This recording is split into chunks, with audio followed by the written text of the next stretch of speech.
मैदान में उतरी। राजस्थान में कर्ज माफी के मांग को लेकर के लंबा आंदोलन चला। राजस्थान के सीकर, चूरू, गंगानगर, हनुमानगढ़, बीकानेर इन जिलों में एक जबरदस्त आंदोलन का प्रभाव रहा। तत्कालीन वसुंधरा सरकार से हर किसान के 50,000 रुपए सहकारी समिति में कर्ज माफ की शुरुआत करवाई, जिसने 8,000 करोड़ रुपए किसान के माफ करने की घोषणा करी।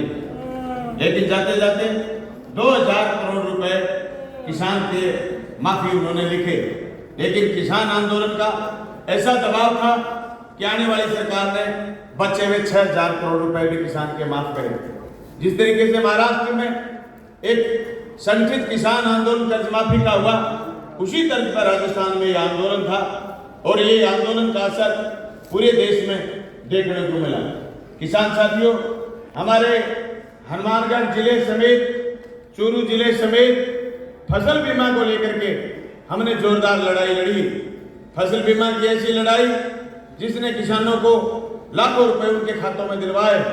अगर मैं बात करूं हनुमानगढ़ जिले की, जहां फसल बीमा की लंबी लड़ाई चली, वहां अभी तक हमने 2770 करोड़ रुपए हनुमानगढ़ जिले में किसानों के खातों में लिए हैं और चूरू जिले में अभी तक 2350 करोड़ रुपए फसल बीमा के किसान के खातों में आए।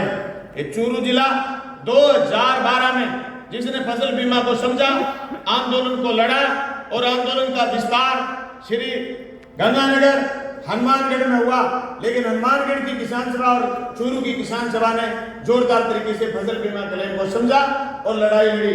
आज पूरे देश भर में फसल बीमा क्लेम को लेकर के जिस तरीके से प्रधानमंत्री फसल बीमा योजना नाम रखा गया, मैं समझता हूं ये फसल बीमा योजना सिर्फ और सिर्फ बीमा कंपनियों के पक्ष की योजना।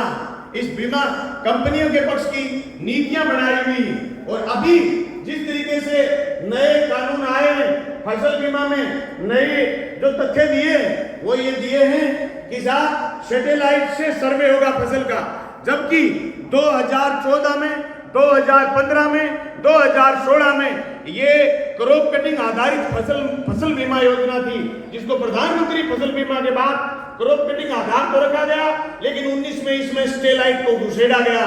अभी जो चूरू जिले में आंदोलन थोड़े दिन पहले लंबा चला था, उसमें फसल बीमा का क्रॉप कटिंग के साथ साथ उन्होंने सैटेलाइट से बीमा क्लेम तय करने का रखा, जिसके चलते हमारा आंदोलन आज भी जारी है और हम भारत सरकार से मांग करते हैं कि फसल बीमा बीमा कंपनियों के पक्ष की बजाय किसान के पक्ष की बनाई जाए।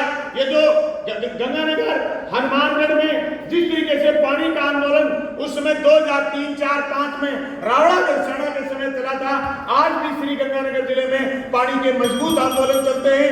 ये जो बिजली का हमारा आंदोलन 2005 में वसुंधरा के समय उसी समय चला था, उसके बाद 2017 में, 2018 में बीकानेर में और सीकर में बिजली का आंदोलन मजबूत हुआ।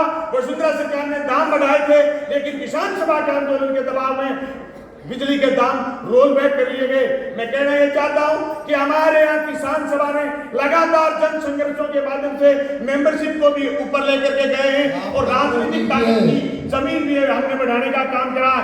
हमारे यहाँ पानी को लेकर के अभी आंदोलन की संभावना है।